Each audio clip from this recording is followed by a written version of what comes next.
Economic zone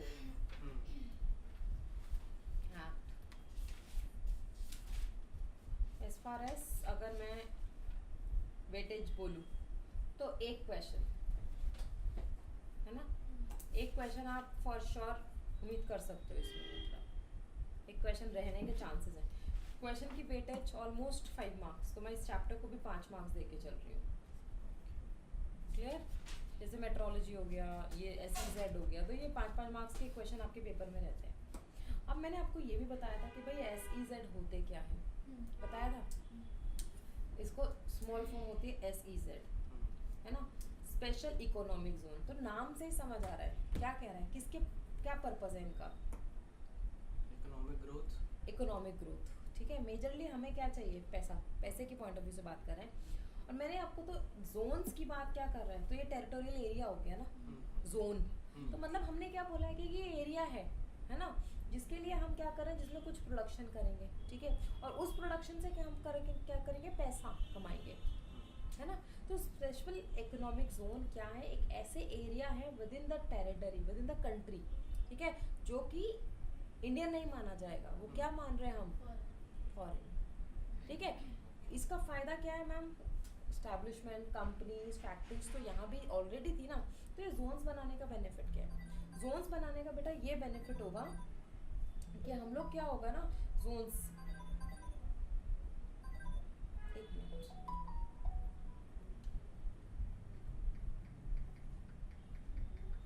ठीक है, Jones बनाने का एक फायदा हो गया कि हम लोग क्या नहीं कर रहे हैं, अब टैक्सेस, इनको बहुत ज़्यादा टैक्सेस में रिबेट मिल जाती है, इनको रूल्स एंड रेगुलेशन के साथ इतना इजीली कंप्लाई, इतना मतलब इजीली कंप्लाई कर लेंगे लोग, ठीक है।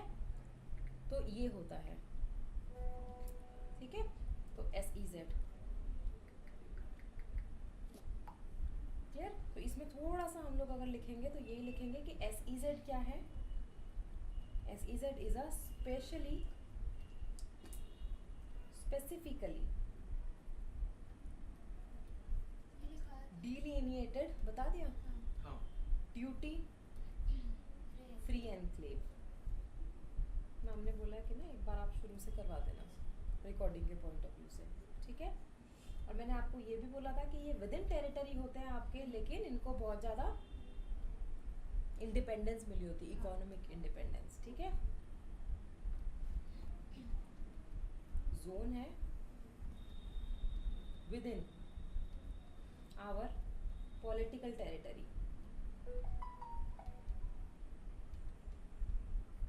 enjoying economic independence,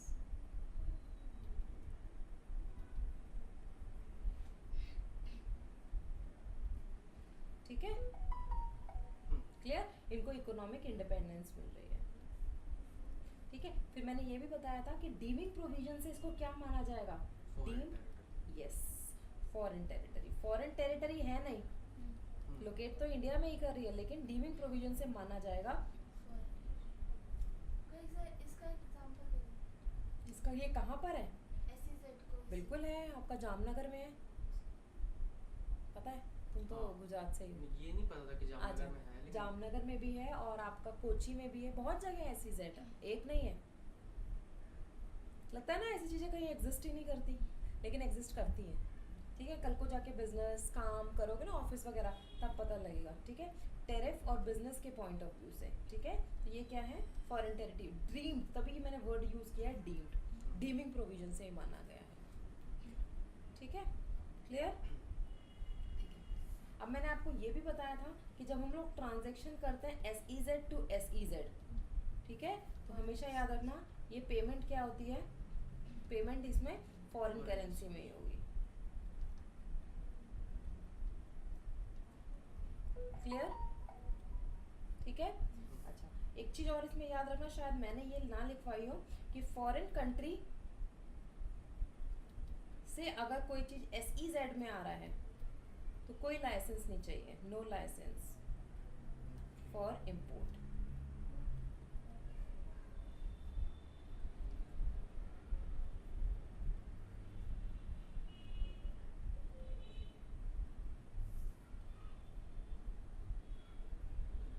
SEZ out of India में भी होता है? नहीं, क्यों होगा?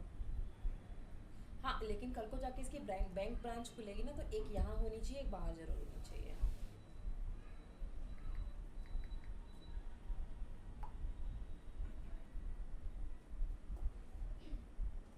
क्लियर? एक मिनट, ऑनलाइन में भी है कोई, एक बार ऑनलाइन में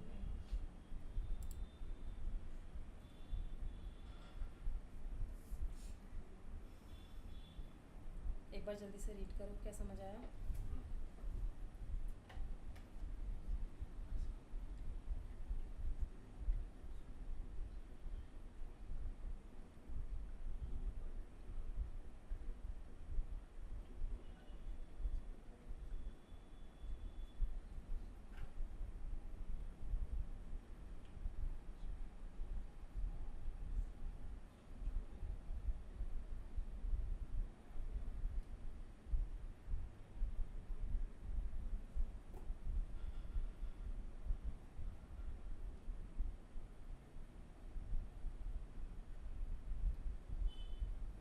क्लियर?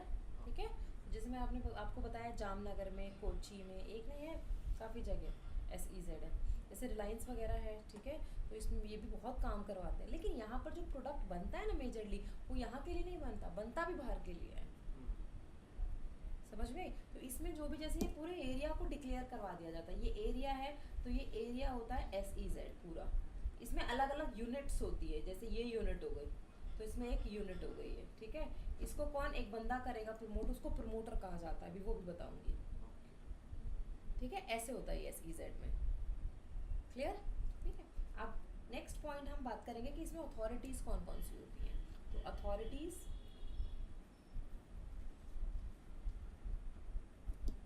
Under SEZ act.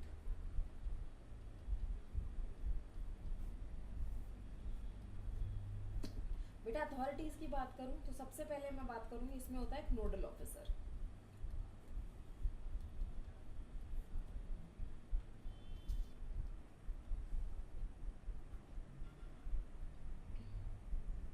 ठीक है, ये होता है कौन, डेवलपमेंट कमिश्नर। इसका काम क्या होता है? इसका काम ये होता है बेटा कि कल को जाके कोई एंटरप्रेन्योर है लेट्स से, तो वो आना चाहता है, जैसे तुम हो, कल को जाकर एक एंटरप्रेन्योर बनते हो लेट्स से, तो तुम्हें इन्वेस्टमेंट करनी है, तो तुम्हें गाइडलाइन तो चाहिए। अभी हमें पता ही नहीं SEZ होता क्या है क्या नहीं है, तो ये कौन है, ये नोडल ऑफिसर है, ठीक है, जो डेवलपमेंट कमिश्नर होगा, ठीक है। और वो क्या करेगा कि आपके एफर्ट्स, आपकी परफॉर्मेंस मेजर, ठीक है, आपको गाइडलाइंस, ठीक है, आपके साथ प्रॉपर कोऑर्डिनेशन बना के रखेगा, मेन आपको गाइड कर रहा है वो, ठीक है। तो नोडल ऑफिसर क्या है, development commissioner.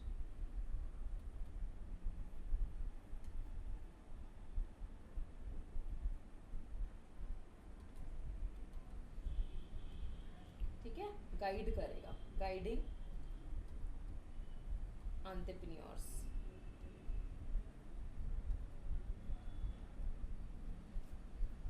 Promoting exports, monitoring performance.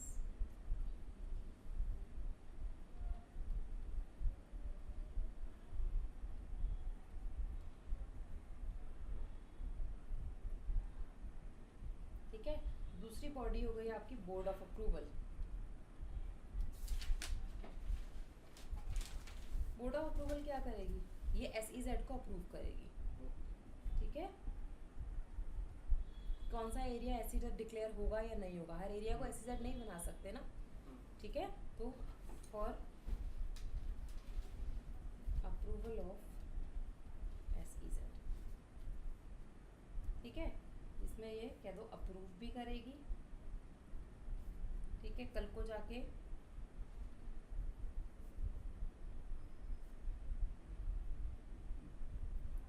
Infrastructure provide करना है, प्रोवाइड,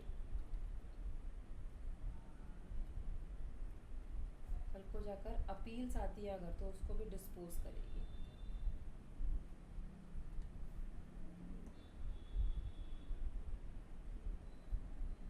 ठीक है। This is the highest, appeal सुन रही है, ठीक है, this is the highest authority,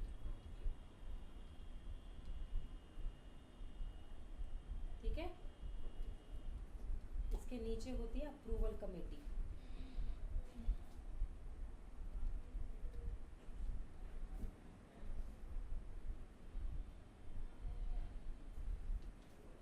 ठीक है, कमेटी बैठेगी ना, कमेटी की अपील लगती है कहाँ पे, बोर्ड ऑफ अप्रूवल में।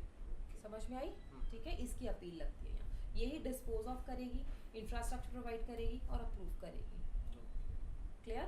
तो ये क्या है, ये अथॉरिटीज हैं। ठीक है, नोडल ऑफिसर यही हेल्प करेगा, कल को जाके कोई प्रमोटर आएगा ना तो उसको हेल्प करेगा, कोई मतलब कोई एंटरप्रेन्योर है जिसको पैसा लगाना है या एक्सपोर्ट कैसे करना है, ये परफॉर्मेंस मेजर, ये इसका काम है। डीसी कहते हैं इसको, ये डिस्ट्रिक्ट कलेक्टर नहीं होता, डेवलपमेंट कमिश्नर होता है। यहाँ तक क्लियर? ठीक है। अच्छा, इसमें एक सबसे इम्पोर्टेंट चीज़ जो होती है ना, ये जो अथॉरिटी होती है हमारी, इसमें सबसे इम्पोर्टेंट चीज़ जो है वो हम बात करेंगे SEZA, जिसको हम कहते हैं स्पेशल इकोनॉमिक जोन अथॉरिटी। ठीक है, ये basically authority notification by the appropriate government, मतलब ऑब्वियसली सेंट्रल गवर्नमेंट। ठीक है, ये डेवलप्ड, अगर इसको डेवलप करनी है, ऑपरेट करनी है, मैनेज करना है SEZ, तो यही करेगा। नंबर 1, इसका बेनिफिट क्या है, मैंने आपको बताया था, इसमें एक चीज़ है सिंगल विंडो क्लियरेंस, मतलब एक ही जगह पे हर काम हो जाएगा, आपको मल्टीपल जगह नहीं जाना पड़ेगा। नंबर 1, और दूसरा कहता है मिनिमम रेगुलेटरी स्कीम, ज़्यादा रूल्स एंड रेगुलेशन के साथ कंप्लाई भी नहीं करना। आया समझ? ठीक है, तो इसमें SEZ authority establish by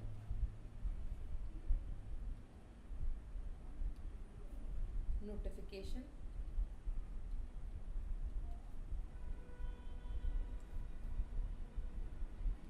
and under the duty to develop, operate and manage SEZ.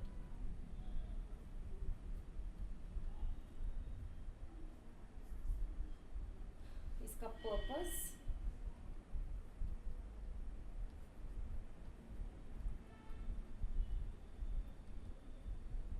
Minimum regulatory regime और single window clearance mechanism. Single window clearance मतलब एक बार थोड़ा और समझा सकते हो? सिंगल विंडो का मतलब होता है आपको मल्टीपल एक ही जगह जगह जाने पे की सब जरूरत नहीं है, कुछ। एक जगह जाने के बाद अथॉरिटी के पास जाओगे, वो आपको हेल्प भी कर जाएगी, क्योंकि गवर्नमेंट चाहती है हम मैक्सिमम एक्सपोर्ट करें, हम maximum economically benefit achieve Okay. कर सके। हाँ। तो इस वजह से क्या है, हमें अगर वेरियस, अगर तुम्हें ही मैं बोलूँ, लेट से तुम कहीं इन्वेस्ट करना चाहते हो, तुम एंटरप्रेन्योर हो लेट से, तो मैं तुम्हें बोलूँ भाई तुम्हें मल्टीपल जगह यू हैव टू गो, ठीक है, क्लियर? तो तुम भी क्या सोचोगे, I don't want to go through, तो इतना तो मेरा सीए खा जाएगा, इतना ये होगा, इतना वो होगा। ठीक है, तो हमने क्या बना दिया, एक सिंगल विंडो क्लियरेंस मैकेनिज्म बना दिया, जिससे क्या हो गया, it will be easy for new entrepreneur as well. ठीक है,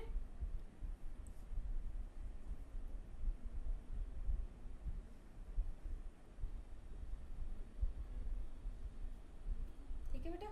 अच्छा, आगे कुछ डेफिनेशंस की बात करते हैं। सबसे पहले हम लोग बात करते हैं एक्सपोर्ट का मतलब क्या होता है। देखो, अगर मैं बहुत काक्स बता दूं ना इसके पॉइंट ऑफ व्यू, वैसे तो आपको एक्सपोर्ट का मतलब पता है क्या होता है, सबको पता होता है, लेकिन यहाँ पर अगर मैं क्रक्स बताऊं तो कहता है SEZ से अगर कोई चीज आउट ऑफ इंडिया जा रही है, नंबर 1 वो एक्सपोर्ट की कैटेगरी में आएगी। ठीक है, DTA से, अब मैम DTA क्या होता है, डोमेस्टिक टेरिफ एरिया। DTA क्या लोकल एरिया हो गया ना आपका, ठीक है, इससे कोई चीज SEZ में जा रही है, कुछ समझ आया?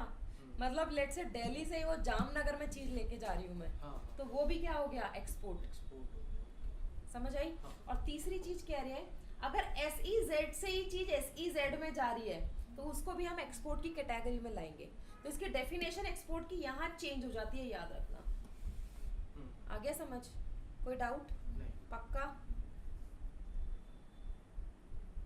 ठीक है, तो मैंने क्या बोला, SEZ से आउट ऑफ इंडिया और डोमेस्टिक टेरिफ एरिया से SEZ और SE, तो ये तीनों किसकी कैटेगरी में आ रहे हैं, एक्सपोर्ट की कैटेगरी में। अलग डेफिनेशन है। नॉर्मल क्या होता है, नॉर्मल क्या कहते हैं एक्सपोर्ट का मतलब, लेकिन यहाँ पर ठीक है, कौन सा SEZ एक्ट के अकॉर्डिंग, तीनों चीजें याद रखना। बहुत घुमा फिरा के दिया, मैंने बहुत सिंप्लीफाइड फॉर्म में कर दिया।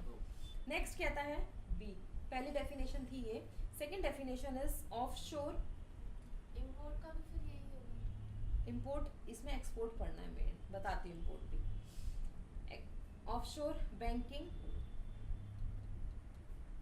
Unit, OBU। ये किसकी, बैंकिंग से समझ आ गया, बैंक की बात कर रहे हैं ना। तो ये ऑथराइज्ड डीलर बैंक की बात कर रहा बेटा, कुछ समझ आया?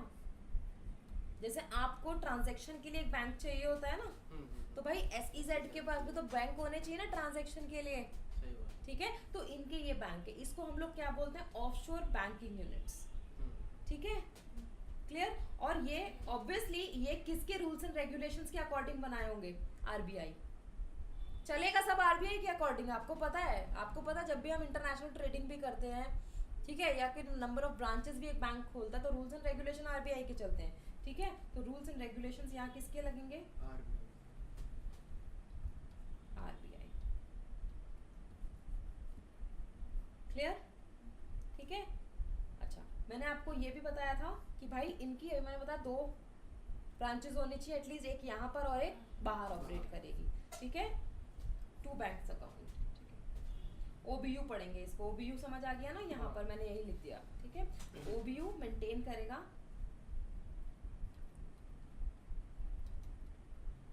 2 बैंक अकाउंट्स,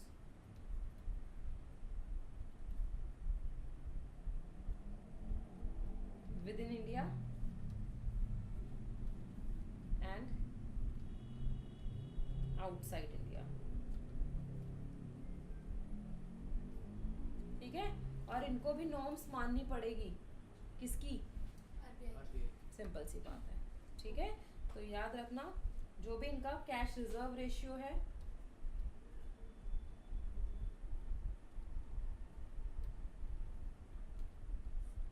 किसका चलेगा, RBI, as fixed bye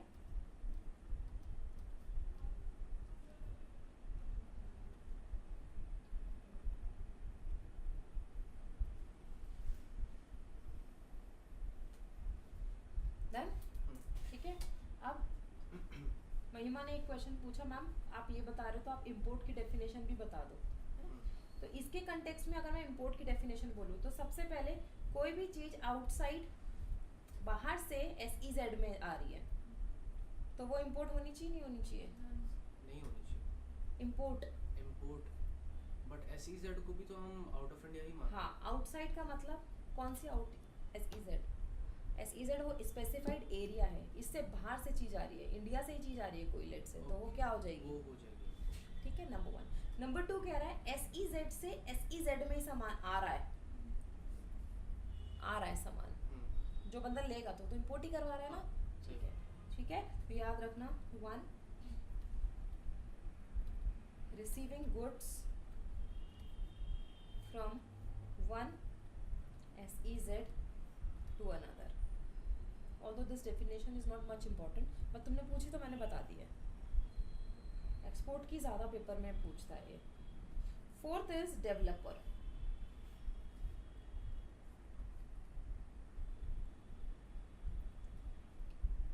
inclusive definition है, इट इंक्लूड्स, क्या बोला, क्या इंक्लूड करेगा, एक तो कहता है को डेवलपर,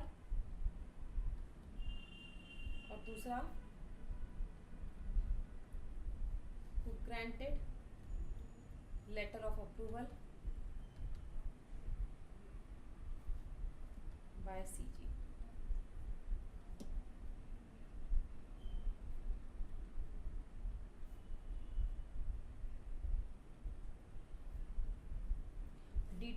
DTA में कंफ्यूज मत होना, इंडिया है पूरा, इंडिया में से माइनस कर दो क्या, SEZ, तो बन जाएगा DTA, सिंपल भाषा में, कुछ समझ आया। डोमेस्टिक टाइप बाकी सारा एरिया इंडिया का एक्सेप्ट SEZ, उसको DTA बोलते हैं, ठीक है, कंफ्यूज मत होना, ठीक है। अब इसमें कहता है डेवलपर कौन है, को डेवलपर को इंक्लूड करेगा जिसको गवर्नमेंट ने बोला कि तुम डेवलपर हो। डेवलपर होता कौन है मैम, लेकिन एग्जैक्ट डेवलपर वो बंदा है जो एक एरिया को क्या डिक्लेयर करवाएगा, SEZ, समझ में आई, क्लियर। तो डेवलपर, एक बंदा है जो कि एक एरिया को SEZ डिक्लेयर करवाएगा। अच्छा, तो मैम एक बात बताओ कि कितने लगभग, अगर मैं बात करूँ ऑल टुगेदर, लास्ट जो मैंने डिटेलिंग देखी थी उसके अकॉर्डिंग लगभग इंडिया में 280 SEZ एरिया डिक्लेयर है, जिसमें मैंने तुम्हें एग्जांपल दे दिया जामनगर में, कोची में, काफ़ी जगह। हम लोग को नहीं पता, इंडिया छोटी नहीं है, लेकिन लगभग 280 है। ठीक है, अभी अमेंडमेंट आई होगी तो पता नहीं, लास्ट तक 280 था जब मैंने चेक किया था। क्लियर? यहाँ तक क्लियर? नेक्स्ट इज रूल्स के बारे में बात करेंगे थोड़ी सी।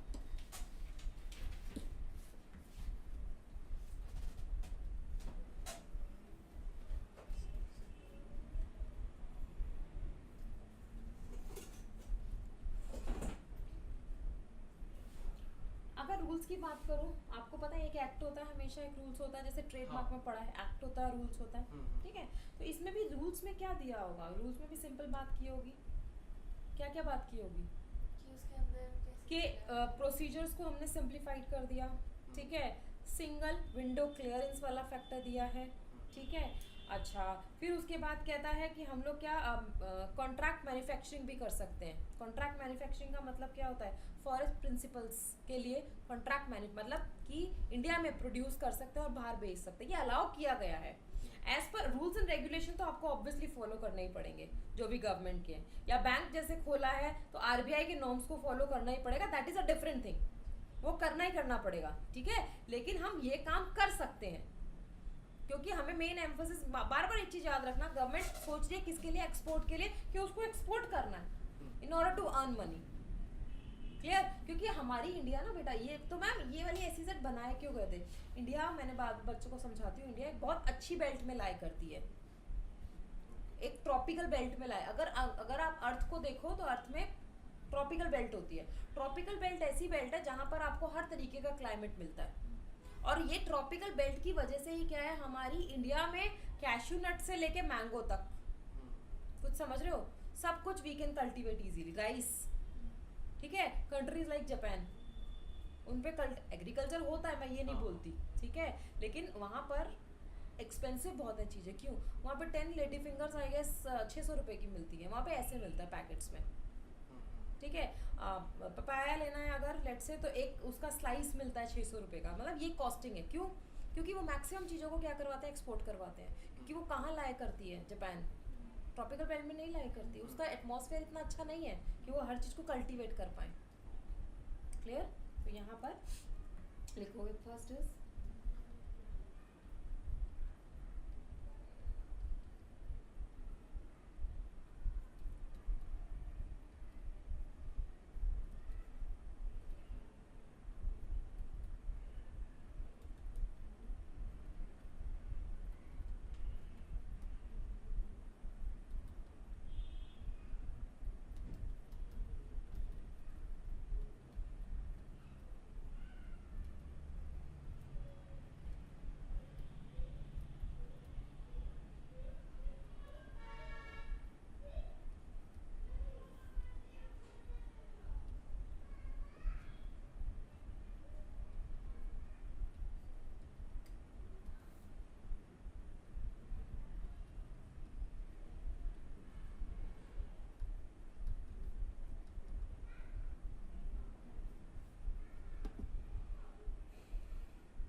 बारे में और लिखते हैं, डेवलपमेंट कमीशन के बारे में, क्योंकि इससे रिलेटेड क्वेश्चन आ चुका है पेपर में, मैं भी यही चेक कर रही थी।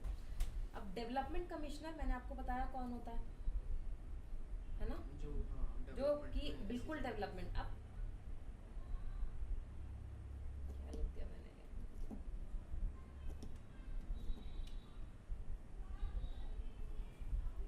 डेवलपमेंट। अब एक सिंपल सी बात है, इसको कौन तुम्हारे अकॉर्डिंग इसको कौन अपॉइंट करेगा? ये सीजी का मैटर है, सीजी हाँ। अपॉइंट करेगा, है ना। इसका काम क्या होता है? गाइडेंस देना है, ठीक है। हाँ। किससे रिलेटेड? एक्सपोर्ट। ये प्रमोट करवाएगा क्या? एक्सपोर्ट को। Export। कहाँ से? एसईजेड से, नंबर 1। कल को जाके सीजी और एसजी के बीच में कोऑर्डिनेशन करवाना है, तो भी कौन करवाएगा? ये डेवलपमेंट कमिश्नर करवाएगा, ठीक है।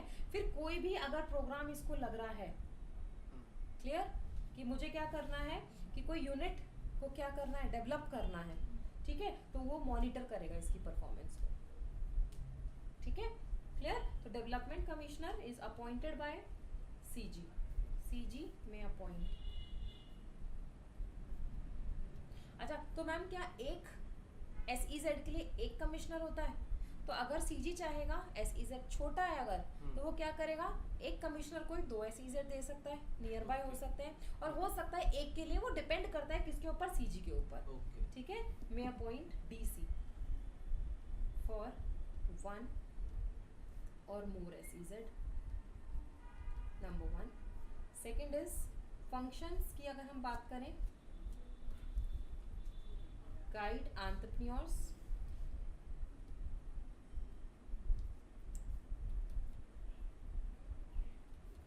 promotion of export from SEZ,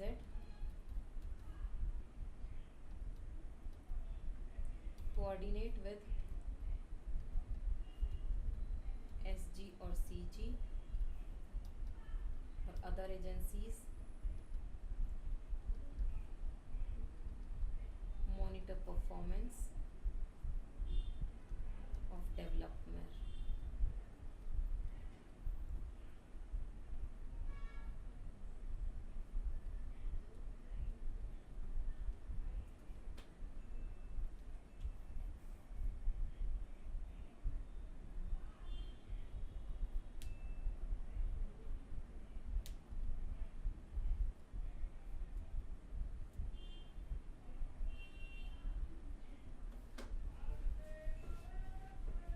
ठीक है, नेक्स्ट कहता है कौन एस्टेब्लिश करेगा एसईजेड? सीजी सीजी कर सकती है, हाँ। और आरबीआई आरबीआई नहीं करेगा। आरबीआई तो बस बैंक जो है ना उसमें उसको रेगुलेट करेगा। ओके। सीजी कर सकती है, एसजी कर सकती है, सीजी एसजी कंबाइन में कर सकते हैं, फॉरेन कंपनी भी कर सकती है, अप्रूवल चाहिए होगा उसको और वो कर सकती है, ठीक है। तो इसमें याद रखना establishment of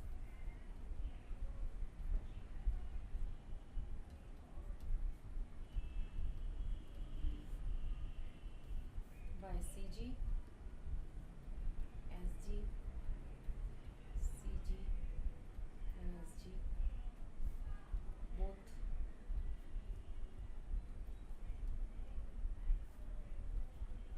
any other person,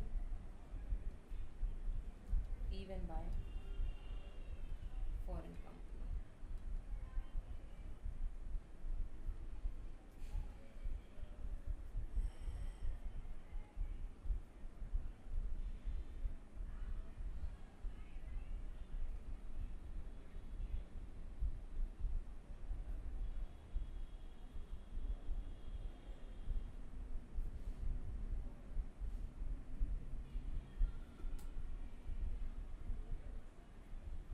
Done?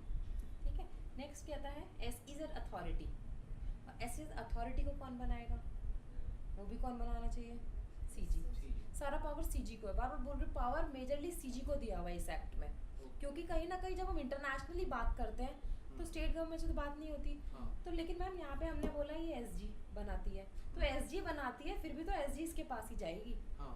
अभी हम पढ़ेंगे जब एसजी भी बनाएगी ना तो इसके पास ही जाएगी, अल्टीमेट पावर इसी को दी हुई है, ठीक है। तो यहाँ पर SEZ authority,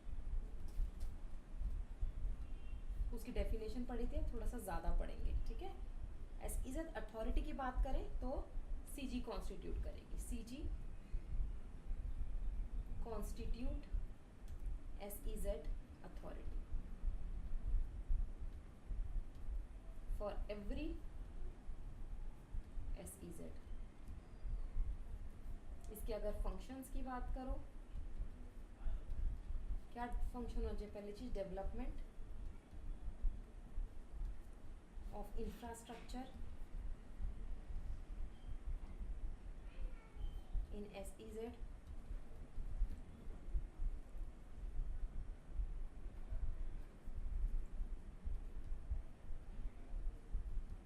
promote export from SEZ. Third, review the performance of SEZ.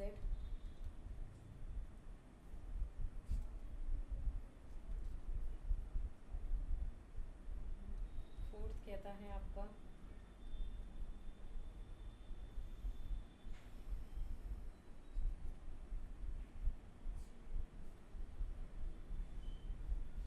levy taxes और सर्विस चार्जेस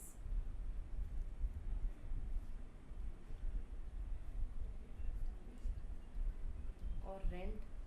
मतलब अगर लेट से अथॉरिटी से प्रॉपर्टी बिलोंग करते, कोई चाहेगा तो वो रेंट पे लेना, तो यही करेगा वो भी.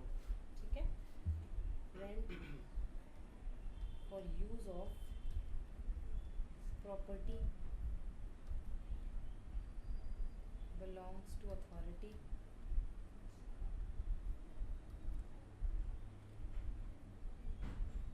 or such other functions as may be prescribed.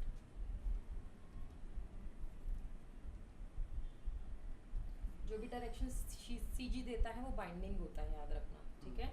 Last star point में लिखना, directions given by CG shall be binding on SEZ. Easy chapter है, इसमें कुछ भी नहीं है ऐसा. इजीली मार्क्स आप ला सकते हो.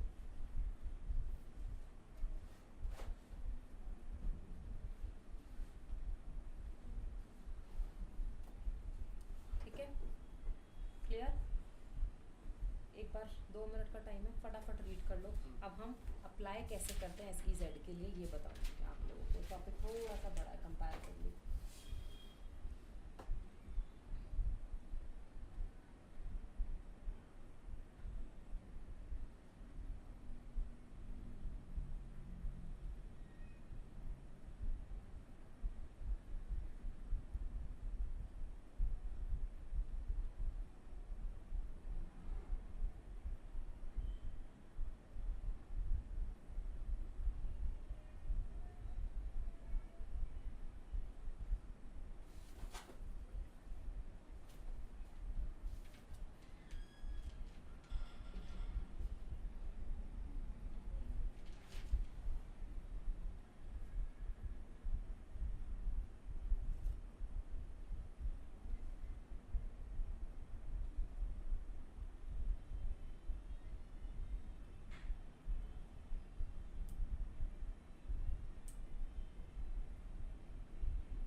करते हैं मोड ऑफ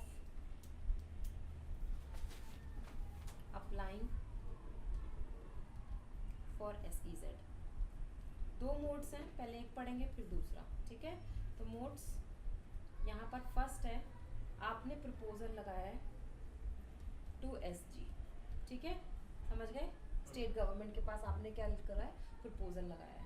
तो इसमें सबसे पहले बात है, आप क्या करोगे, सबसे पहले आइडेंटिफाई करोगे एरिया, कौन से एरिया को आप SEZ बनाना चाहते हो, क्योंकि हमें ऐसा एरिया चाहिए जहाँ पे चीज़ों की एक्सेसिबिलिटी हो इजीली। हाँ डेफिनेटली रॉ मटेरियल होगा तभी तो, ठीक है। SEZ बनाने के लिए अप्लाई कौन करेगा? देखो अभी ये समझाऊंगी, पूरा समझ आ जाएगा, ठीक है। सबसे पहले क्या करना है, आप आइडेंटिफाई करो कौन सा एरिया है, नंबर 1 फर्स्ट ए लिखते हैं। बी कहता है प्रपोजल दो उस चीज का, गिव प्रपोजल टू SG, ठीक है। अब SG क्या करेगा, आपने अपना प्रपोजल SG के आगे रखा, SG के हाथ में खुद कुछ नहीं है, मैं बोल रही थी ना, आपने SG के आगे लिखा, SG पहुंचेगा BOA के पास ही, बोर्ड ऑफ अप्रूवल के पास ही, समझ में आई। लेकिन यहाँ पर जब आपने SG को दिया ना, तो SG आपकी चीजों को रीड करेगा और उस पे अपनी रिकमेंडेशन देगा और दोनों को मिला के देगा BOA के पास, समझ में आई। तो गिव प्रपोजल आपने दिया, तो SG will forward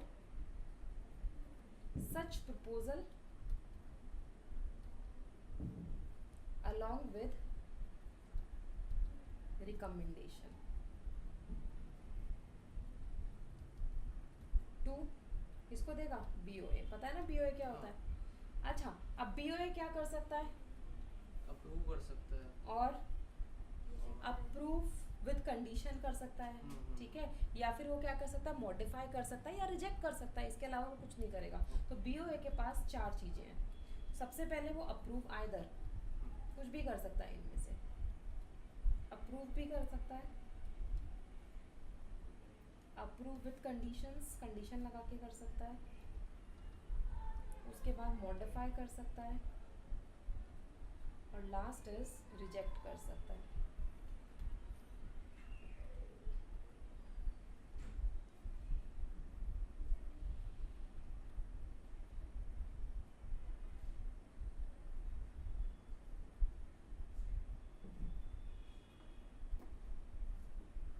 ठीक है, अब सुनना, रिजेक्ट कर दिया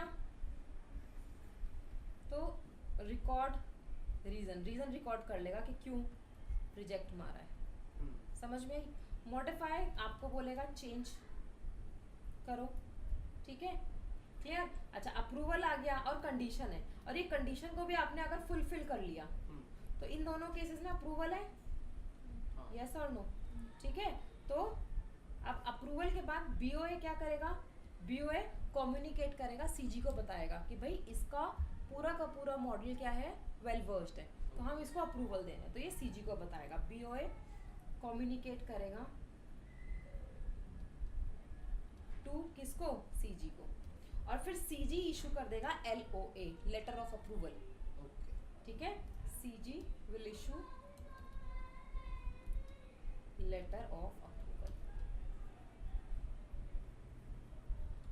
और उस पर्सन को हम लोग क्या ट्रीट करेंगे, एज अ डेवलपर, समझ गए, वही डेवलपर। तो किसने अप्लाई किया था, ये डेवलपर। अब समझ आ गया, मैंने तो अभी बोलता, अभी रुको, फिर पता लग जाएगा, ठीक है। तो such person treated as developer, simple process है। बुक में देखोगे तो बड़ा कम्बरसम है, मैंने बहुत सिंप्लीफाइड करवा दिया है इसको कि एक ही बार में हो जाएगा ये।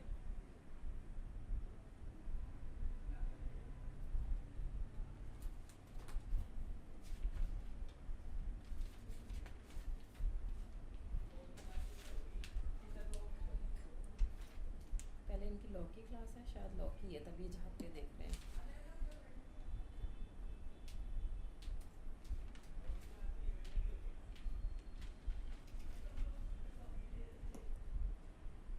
डेवलपर वो है जो मतलब प्रपोजल लगाता है, या वो है जो एरिया को डिक्लेयर करता है कि SEZ है। एरिया को डिक्लेयर ये थोड़ी करेगा, वो तो CG करेगा ना। CG करेगा। डेवलपर, तुम जो एप्लीकेशन लेके जा रहे हो, हाँ तुम डेवलप करवा रहे हो इस एरिया को, नॉर्मल एरिया था उसको SEZ डिक्लेयर करवा रहे हो, करोगे नहीं, करने वाला CG है, तुम लेकर जा रहे हो। कल को जाके वही काम करेगा सारा, डेवलपर का सारा काम बताया ना यहाँ पे, पूरा लिखा था मैंने, इसलिए नहीं बताया डेवलपर का काम। डेवलपर का ये बताया जो हाँ पर्सन को डेवलप, हाँ उसी को, जिसको मिलेगा क्या, लेटर ऑफ अप्रूवल, किसके द्वारा, CG के द्वारा। तो यही तो है, उस एरिया पे काम करेगा, उसी ने डेवलप करवाया, नॉर्मल एरिया को SEZ में कन्वर्ट करवाया, ठीक है। डेवलपर कोई भी हो सकता है, मतलब हम लोग क्या करवा सकते हैं? करवा तो देखो यार कोई भी सकता है, लेकिन कुछ आपका पूरा टर्नओवर ये सब कुछ ही देखा जाता है उसमें, ठीक है। आपका पूरा रिकॉर्ड सब कुछ चेक होता है, ऐसे कोई इतना इजीली नहीं बन सकता। पॉलिटिकल बैकग्राउंड्स सब कुछ, एवरीथिंग मैटर्स। ये ऑन पेपर्स नहीं लिखा, लेकिन दिस इज द रियलिटी, ठीक है। रीड करो जल्दी से एक बार।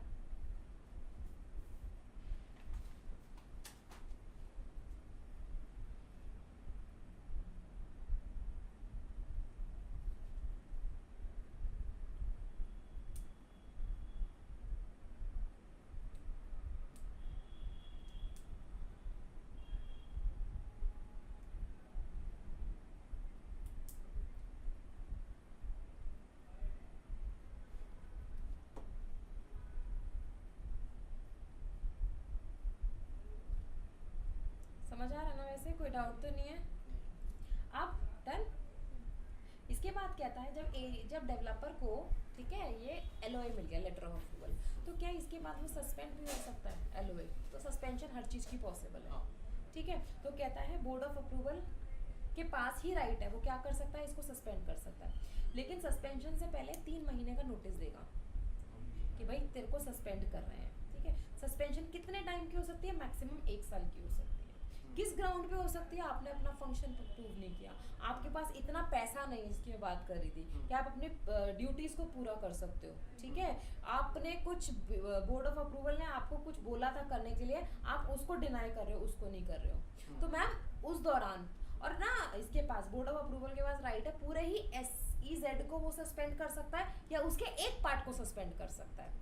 तो मैम उस टाइम पर लेट से एक पार्ट को सस्पेंड किया आपने, तो डेवलपर को तो सस्पेंड कर ही दिया, क्योंकि डेवलपर गड़बड़ कर रहा है, तो बाकी काम कौन करेगा। तो CG के पास, बोर्ड ऑफ अप्रूवल के पास पावर है कि वो क्या करेगा, एक एडमिनिस्ट्रेटर क्या करेगा, अपॉइंट कर देगा, जिस टाइम तक वो डेवलपर क्या है, सस्पेंड है, उसका काम करने के लिए, ठीक है। तो इसमें सस्पेंशन लिख लो कि सस्पेंड हो सकता है, सस्पेंशन तो हो ही सकती है हर चीज की। Suspension of the letter of approval granted to developer,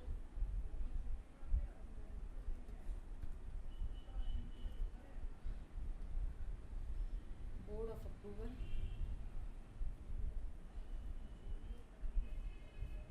may suspend the letter of approval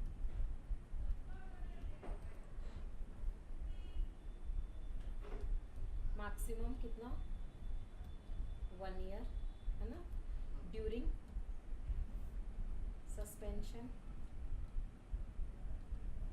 board of approval में, चाहेगा तो अपॉइंट कर देगा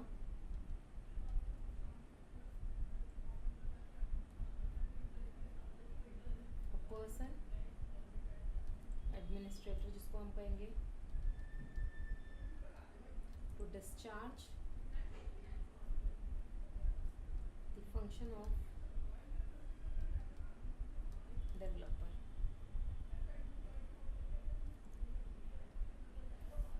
तो ग्राउंड्स क्या रहेंगे सस्पेंशन के, number 1 is unable to discharge the functions, default in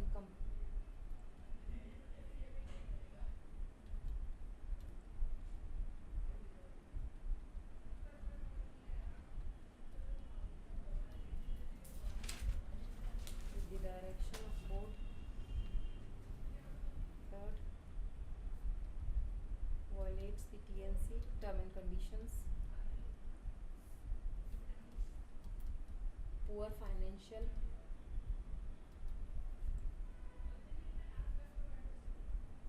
suspension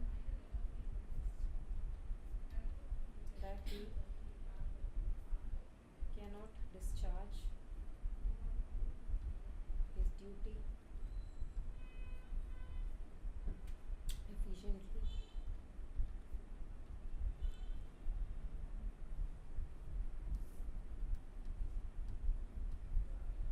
before suspension 3 months advance notice is to be given.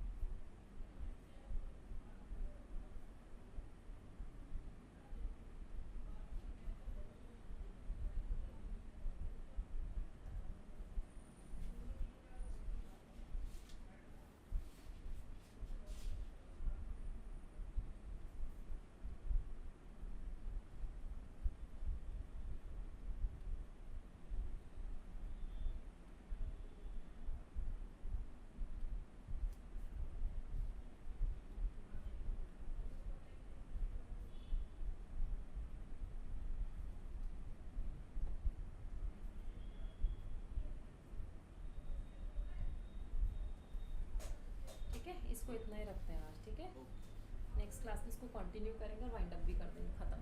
Chapter छोटा सा ही है, एक ही क्वेश्चन आ गया, ठीक है। थोड़ा सा फास्ट, आज तो फास्ट नहीं करवाया तो स्लो ही करवाया। ठीक है।